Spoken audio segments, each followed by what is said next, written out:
काय कुमारी कोणाला जन्म देऊ शकते? काय कुमारी माता होऊ शकेल? आधुनिकता, तंत्रज्ञान या दृष्टिकोनातून विचार करून पहा आणि वचनाच्या सत्यतेमधून विचार करा आणि पहा की आपणास काय उत्तर मिळते.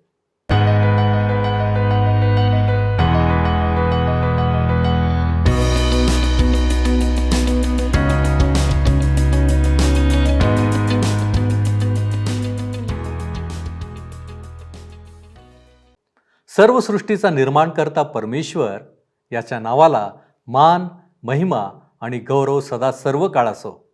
उपासना कार्यक्रमामध्ये आपले हार्दिक स्वागत. उपासना कार्यक्रम हा 1294 भाग असलेली एक अध्ययन शृंखला आहे. मनुष्याला निर्माण करण्याचा देवाचा विशिष्ट हेतू होता. तो नेहमी त्याच्या निर्मितीला आणि विशेषतः मनुष्याला त्याच्या वचनांद्वारे मार्गदर्शन करीत असतो. त्याला असे वाटते की आम्हा मनुष्यांनी त्याच्या सानिध्यामध्ये असावे. उपासना कार्यक्रमाचा हाच उद्देश आहे की आपण देवाच्या सानिध्यामध्ये यावे, त्याला समजून घ्यावे. प्रियांनो, हल्लीचे जग सायंटिफिक प्रूफ म्हणजे सायन्स आधारित पुराव्यावर अधिक भर देणारे आहे. परंतु अशाही काही गोष्टी आहेत की त्यावर आधुनिक सायन्सकडे अजून तरी काही उत्तर नाही.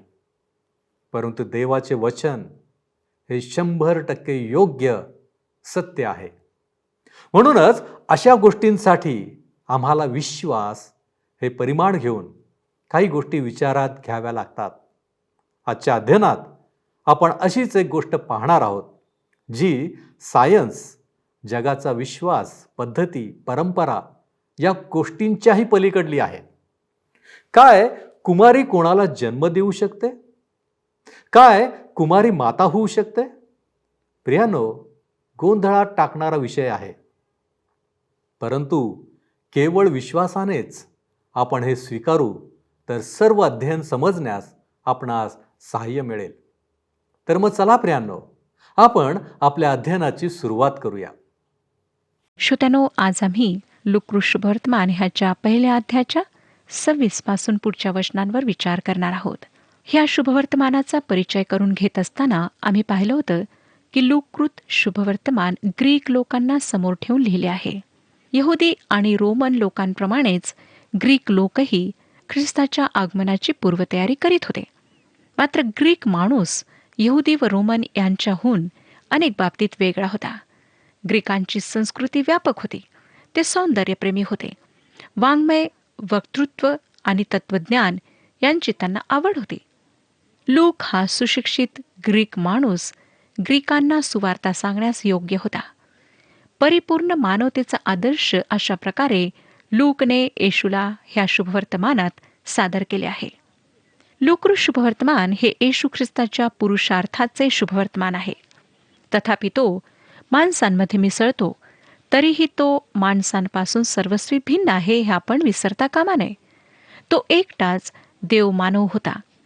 मानवाचा पुत्र येशू आणि मानवाचे पुत्र आम्ही यामध्ये देवाचा पुत्र ख्रिस्त आणि देवाचे पुत्र आम्ही यांच्या फरका एवढाच मोठा फरक आहे. हा फरक सापेक्ष नाही तर पराकोटीचा पूर्ण आहे. हे सत्य नीटपणे आम्ही स्पष्टपणे समजून घ्यायला हवे. श्रोत्यानो, दूत मरियेला पहिला अध्याय आणि 35व्या वचनात म्हणतो, पहिला अध्याय 35, देवदत्ताने उत्तर दिले, पवित्र आत्मा तुझ्यावर येईल आणि परात्पराचे सामर्थ्य तुझ्यावर छाया करेल. ह्या कारणाने ज्याचा जन्म होईल त्याला पवित्र देवाचा पुत्र असे म्हणतील. याचा संदर्भ आपल्या प्रभूच्या मानवपणाकडे आहे आणि तो आपल्या मानवपणाच्या सर्वस्वी विरुद्ध असा आहे. आमचा मानवी स्वभाव श्रोत्यानो अशुद्ध आहे. आम्ही अपवित्र आहोत. परंतु देवाचा पुत्र देहधारी झाला तेव्हा तो पवित्र होता. पतन होण्यापूर्वीच्या अवस्थेत आदाम निरपराध होता. परंतु श्रोत्यानो, ख्रिस्त पवित्र होता, पवित्र आहे आणि पवित्र राहणार आहे. आता आपण यरुशलेमकडून नासरेतला जाणार आहोत. गब्रिएलाने जखर्याला दर्शन दिल्यानंतर 6 महिन्यांनी मरियेला दर्शन दिले. 26 आणि 27 वचने सांगतात, नंतर 6व्या महिन्यात देवाने गालिलातील नासरेत नावाच्या गावी एका कुमारीकडे गब्रिएल देवदूताला पाठविले. ती दाविदाच्या घराण्यातील योसेफ नावाच्या पुरुषाला वागदत होती आणि त्या कुमारीचे नाव मरिया होते. एकाच वचनात 2 वेळा तिला कुमारी म्हणण्यात आले आहे. काय श्रोत्यानो, आपणाला कुमारी ह्या शब्दाचा अर्थ माहीत आहे? मी हे ह्यासाठी विचारित आहे की अनेकांना ह्याचा अर्थ माहीत नाही. कुमारी ती असते जिला स्वाभाविक रीतीने मूल होऊ शकत नाही, कारण ती लेकराला जन्म देऊ शकेल ह्यासाठी तिचा पुरुषाशी जो संबंध स्थापित व्हायला हवा तो झालेला नसतो. येशूचा जन्म कुमारीपासून झालेला होता. काही लोक पवित्र शास्त्र बायबल हे शिकवित नाही असे म्हणतात, परंतु लूक ह्या ठिकाणी फार स्पष्टपणे कुमारिकेपासून जन्माचा वृत्तांत देतो. लक्षात ठेवा श्रोत्यानो की लूक हा एक डॉक्टर होता. 28वं वचन सांगतं, देवदूत तिच्याकडे आत येऊन म्हणाला, हे कृपा पावलेल्या स्त्रिये, कल्याण असो, प्रभू तुझ्या बरोबर असो. हे वचन आम्हाला सांगते की मरियेवर परमेश्वराची विशेष कृपा झाली होती. ती स्त्रियांमध्ये धन्य मानल्या गेली, परंतु स्त्रियांपेक्षा अधिक उच्च स्तर तिला मिळाला नाही किंवा तिला त्यांच्यापेक्षा परमेश्वराने अधिक उच्च केले नाही. तिने स्त्रीत्वाला वर उचलले. तिने ही भूमिका निभावली. असे म्हणणे फार सहज आहे की स्त्रीमुळे ह्या जगात पाप आले, परंतु हे लक्षात ठेवावे लागेल की स्त्रीद्वारेच ह्या जगाचा तारणारा ह्या जगात आला.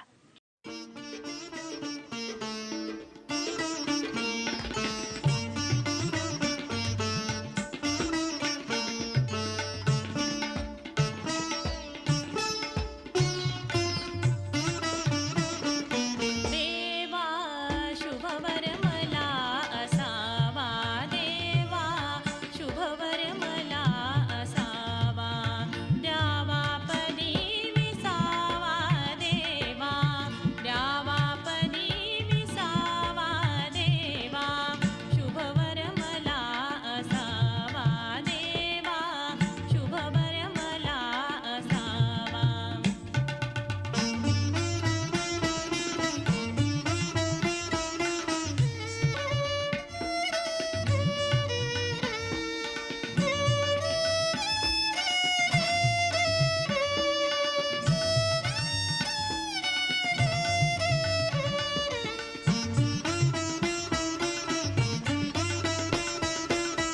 चिंतन ध्यानी तव गुणगानी, चिंतन ध्यानी तव गुणगानी, खंडमुळीच नसावा, देवा खंडमुळीच नसावा, देवा शुभवर मला असावा, देवा शुभवर मला असावा.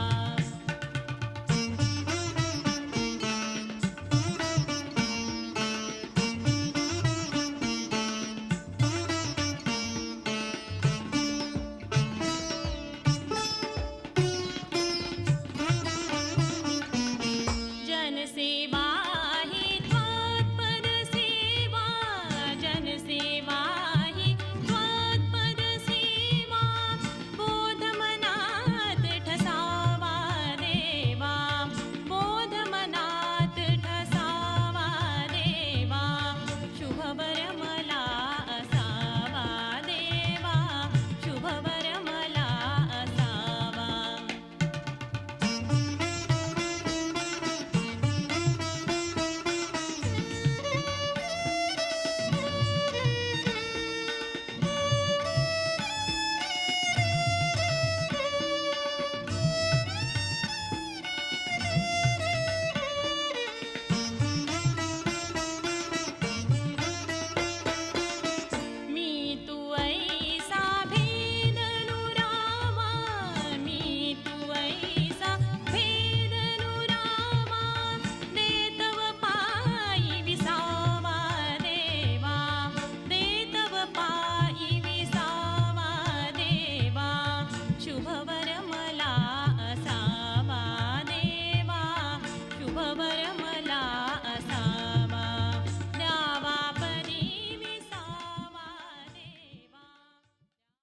29वे वचन पहा.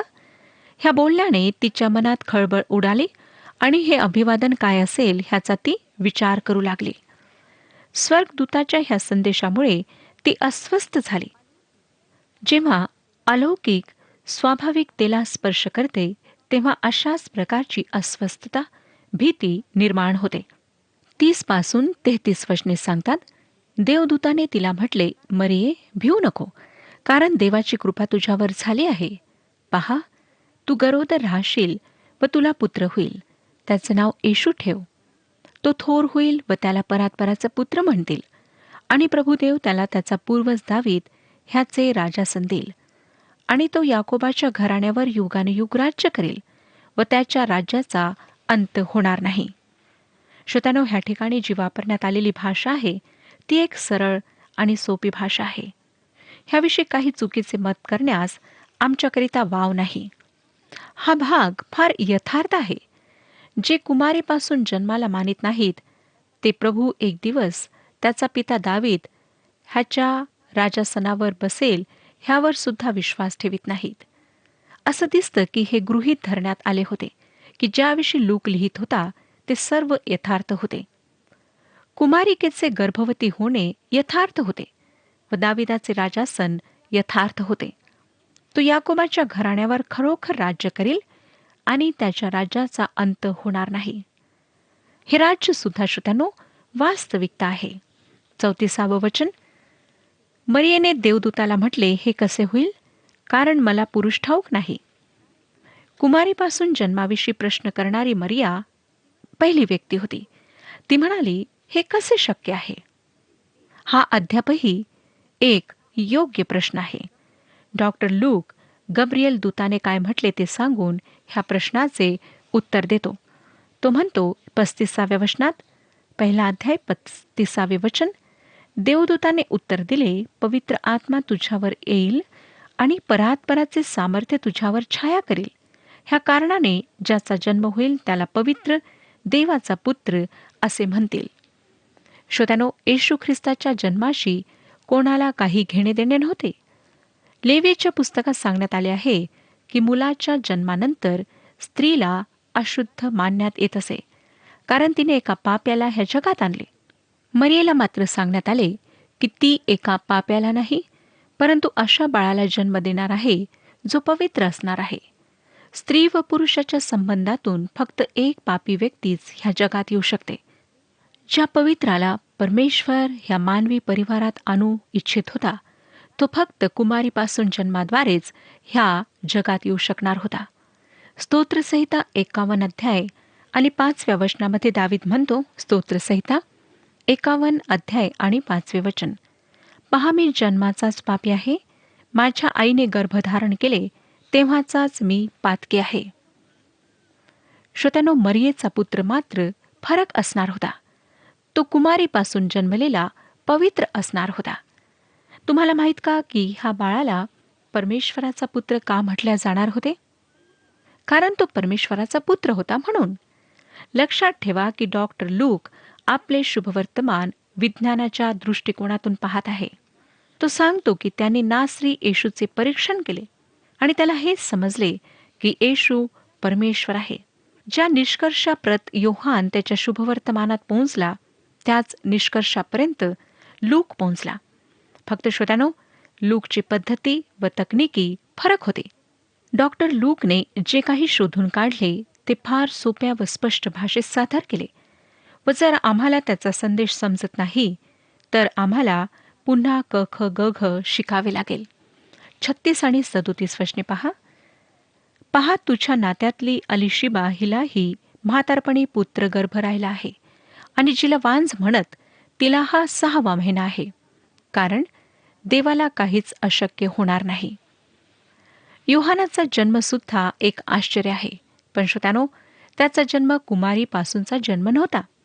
स्वर्गदूताचे हे विधान लक्षात घ्या. तो म्हणतो, कारण देवाला काहीच अशक्य होणार नाही. हे एक चांगले विधान आहे आणि आजच्या युगात आम्ही ह्यावर भरोसा ठेवू शकतो.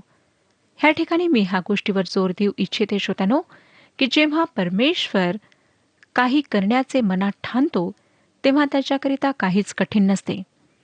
परंतु काही लोकांनी ह्या वचनाला घेऊन ह्याचा अर्थ पूर्णपणे बदलून टाकला आहे. हे खरे आहे की त्याच्यासाठी काहीच कठीण नाही, परंतु जे काही आम्ही मागतो ते तो उगीचच करणार नाही. जे काही तो करू इच्छितो तेच तो करतो. काही लोक अशा प्रकारचा दावा करतात, व जेव्हा परमेश्वर त्यांच्या म्हणण्याप्रमाणे करीत नाही तेव्हा अविश्वासणाऱ्या लोकांसाठी ती एक हास्यास्पद गोष्ट ठरते.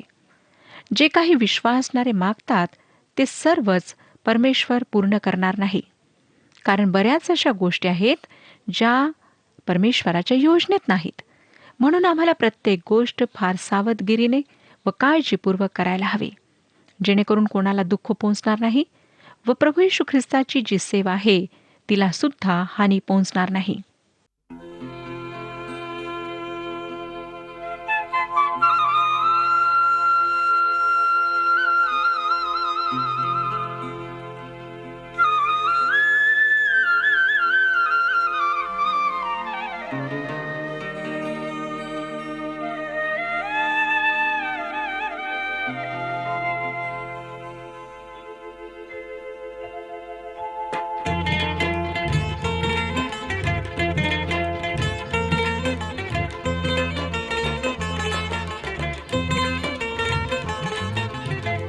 हरलो हरलो मी प्रभु देवा, कैसी घडे तव सेवा.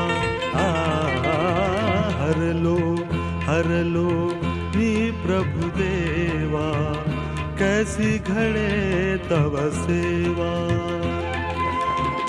कैसी घडे तव सेवा, कैसी घडे तव सेवा. हरलो हरलो मी प्रभु देवा, कैसी घडे तव सेवा.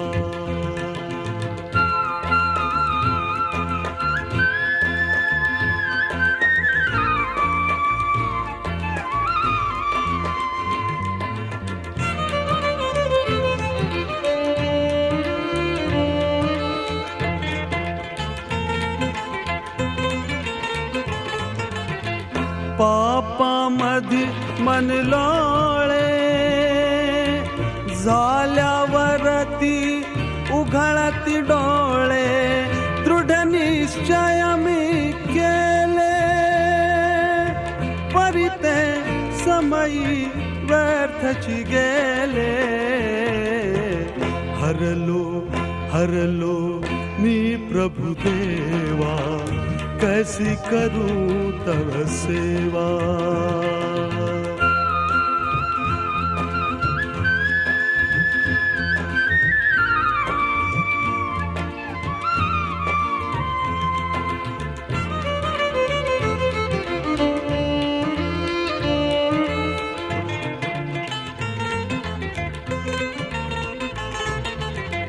टोची विवेक काटा, करिता बोध फुटे मज फाटा. देवळी नेत्र उघडती, तेथुनी निघता झापळ पळती.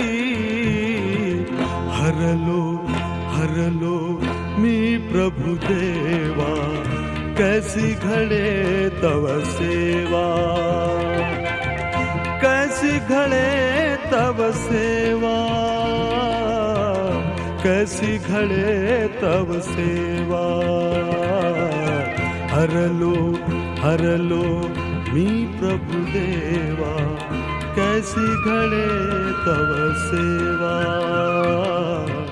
कैसी घडे तव सेवा. 38 वचन. तेव्हा मरिया म्हणाली, पहा मी प्रभूची दासी, आपण सांगितल्याप्रमाणे मला हो. मग देवदूत तिच्यापासून निघून गेला. श्रोत्यानो, देवाच्या इच्छेसाठी मरियेचे जे समर्पण होते ते ह्या वचनात आपण सांगितल्याप्रमाणे मला हो ह्यावरून आमच्याकरिता स्पष्ट होते.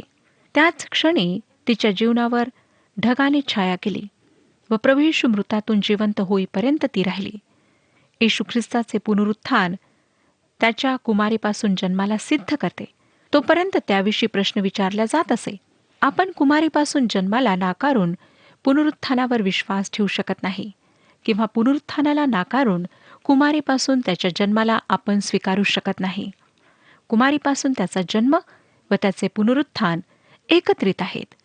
ते दोन्ही स्थिर राहतात, किंवा जर पडायचे आहेत तर दोन्हीही पडतात.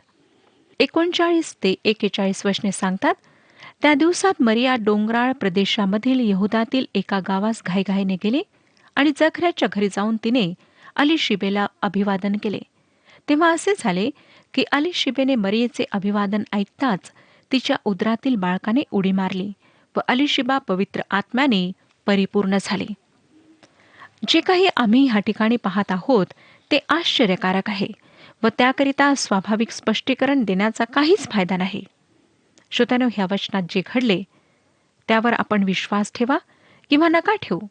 काही उपदेशक जेव्हा बायबलमधील आश्चर्यकर्मात काय घडले ह्याचे आपल्या बुद्धिमत्तेनुसार जेव्हा स्पष्टीकरण देण्याचा प्रयत्न करतात, तेव्हा मी खरोखर अस्वस्थ होते. ही स्त्री पवित्र आत्म्याने भरली व तिच्या उदरातील बाळकाने उडी मारली. 42 वचन पहा, आणि ती उच्च स्वर काढून मोठ्याने बोलली, स्त्रियांमध्ये तू धन्य व तुझ्या पोटचे फळ धन्य. ह्याद्वारे लूककृत शुभवर्तमानात जी गीते आहेत त्याच्या पहिल्या गीताची सुरुवात होत आहे व हे गीत फार सुंदर आहे. डॉक्टर लूक एक कवी सुद्धा होते व ख्रिस्त जयंतीची गीते ते ह्या शुभवर्तमानात देत आहेत. हे पहिले गीत आहे व हे अलिशिबेद्वारे ह्या ठिकाणी गाण्यात येत आहे. आता आपण पहिला अध्याय 43 ते 45 वचने वाचूया. माझ्या प्रभूच्या मातेने माझ्याकडे यावे हा मान मला कोठून? पहा, तुझ्या अभिवादनाची वाणी माझ्या कानी पडताच माझ्या उदरातील बाळकाने उल्हासाने उडी मारली. जिने विश्वास ठेविला ती धन्य, कारण प्रभूने तिला सांगितलेल्या गोष्टींची पूर्णता होईल. श्रोत्यानो, अलिशिबाविषयी पवित्र शास्त्रात फार कमी उल्लेखल्या गेले आहे. नवीन करारातील पहिले गीत तिने गायले. ती एक विलक्षण स्त्री होती. तिचा पती जखऱ्या ह्याचा विश्वास इतका दांडगा नव्हता, परंतु तिच्यामध्ये मात्र दांडगा विश्वास आम्हाला आढळतो. जखऱ्याच्या अविश्वासामुळे तो मुका राहिला, परंतु अलिशिबा नाही. ह्याचाच अर्थ की तिच्यामध्ये दांडगा विश्वास होता. तिने देवावर विश्वास ठेवला. आता ती ह्या ठिकाणी मरियेला उत्साहित करीत आहे. मरिया तरुण आहे आणि अलिशिबा वृद्ध आहे. अलिशिबा अनेक वर्षे परमेश्वराच्या संगतीत चालली होती आणि तिला अनुभव होता व ती मरियेला शाश्वती देते की ज्या गोष्टी तिला प्रगट करण्यात आल्यात त्या पूर्ण होतील. दुसऱ्यांसोबत मी अलिशिबेला सुद्धा श्रेय देऊ इच्छिते. अर्थात श्रोत्यानो, तिला पूजण्याइतका किंवा तिची भक्ती करण्याइतका दर्जा तिला देण्यात येऊ नये. ती मरियेप्रमाणेच एक स्त्री होती. मरियेला उत्साहाची, प्रोत्साहनाची आवश्यकता होती आणि ते प्रोत्साहन, तो उत्साह अलिशिबा तिला देऊ शकली. मी आज ज्या भगिनी हा कार्यक्रम ऐकत आहेत त्यांच्याशी बोलत आहे. काय तुम्ही आपल्या जीवनाद्वारे, बोलण्याद्वारे, आचरणाद्वारे इतर तरुण स्त्रियांना प्रोत्साहन देता, त्यांचा उत्साह वाढवता, किंवा त्यांच्यावर टीका करून त्यांना निराश करता? त्या जेव्हा तुमच्याकडे काही उपदेशाची अपेक्षा ठेवून पाहतात, तुमच्याकडे बोलण्याकरिता येतात, तेव्हा आपण त्यांच्यावर टीका करून, त्यांच्या चुका दाखवून अधिक त्यांना निराश करता, हतोत्साहित करता? लक्षात ठेवा बहिणींनो, की तुम्ही तुमच्या अनुभवावरून, तुम्ही जे काही शिकला आहात त्यावरून इतरांना बरेच काही शिकवू शकता. अवश्य नाही की आपण शिक्षक असावे, शिक्षिका असावे. तुमचे अनुभव फार महान आहेत. त्या अनुभवांवरून आपण इतरांना योग्य सल्ला देऊ शकता, त्यांचे मार्गदर्शन करू शकता. काय आपण असे करण्यास आज तयार आहात? निश्चय करा की आपण तरुण स्त्रियांना, तरुण मुलींना योग्य ते मार्गदर्शन पुरवाल. त्यांना निराश न करता, हतोत्साहित न करता, त्यांच्यावर टीका न करता त्यांना योग्य तेच सांगाल. श्रोत्यानो, ही सुद्धा एक महान सेवा आहे. बऱ्याचदा ज्या वृद्ध स्त्रिया असतात, वृद्ध पुरुष असतात, ते नुसतं तरुण लोकांवर टीका करतात आणि त्यांच्या चुका दाखवून त्यांना नेहमी हीन भावनेने पाहतात. हे चुकीचं आहे. अलिशिबेच्या चरित्रावरून, तिच्या जीवनावरून आम्हाला हे शिकायला मिळतं की आम्ही जे आमच्यापेक्षा लहान आहेत, तरुण आहेत, किशोरवयीन आहेत, त्यांना योग्य ते मार्गदर्शन पुरवावे, त्यांचा उत्साह वाढवावा.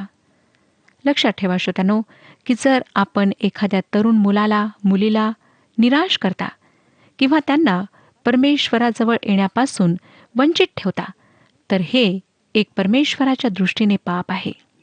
म्हणून आजच निश्चय करा की आपण इतरांची मदत कराल, त्यांना योग्य ते मार्गदर्शन पुरवाल आणि त्यांना आत्मिक जीवनामध्ये उत्साहित कराल. परमेश्वर ह्या विषयात आपले मार्गदर्शन करो आणि आपणातील प्रत्येकाला आशीर्वाद देऊ. हा कार्यक्रम आपणास आवडला काय? आता आम्हाला एक मिस कॉल करा आणि आपण पुढील विजेता होऊ शकता.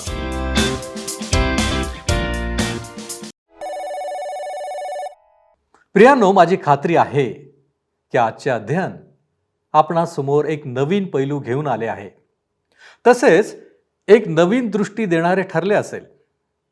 नैसर्गिक नियम हा नियम असतोच, पण आपण हे विसरू नये की निसर्गाची निर्मिती करणाऱ्या सर्वसमर्थ देवाकडे नैसर्गिक नियमांवर मात करण्याचा देखील अधिकार आहे. दुसरी महत्त्वाची गोष्ट अशी की मरियेने केलेले समर्पण, दैवी योजनेमध्ये समाविष्ट होण्यासाठी तिचा निर्धार, जो समाज, जग किंवा इतर कोणत्याही गोष्टीचा विचार न करता केलेले असे परिपूर्ण समर्पण होते. होय प्रियांनो, दैवी योजना अनेकांसाठी आशीर्वाद असतात. दैवी योजनेमध्ये सहभागी होणे म्हणजे एक प्रकारे आमचा विश्वास प्रगट करणे होय. काय आपण अशा प्रकारे आपला विश्वास व्यक्त करण्यासाठी सिद्ध आहात? देवाने येशूच्या द्वारे तारणाची योजना तयार ठेवली आहे. काय आपले परिपूर्ण समर्पण करण्यास आपण तयार आहात? आपण प्रार्थना करू.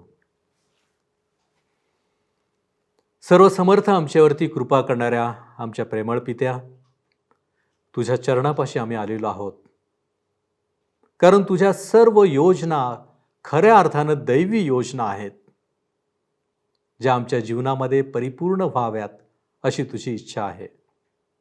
होय प्रभूजी, सर्व अधिकार, सर्व सामर्थ्य तुझ्याकडेच आहे आणि म्हणूनच प्रभूजी, निसर्गाच्या नियमांविरुद्ध प्रभूजी तू कार्य करू शकतो.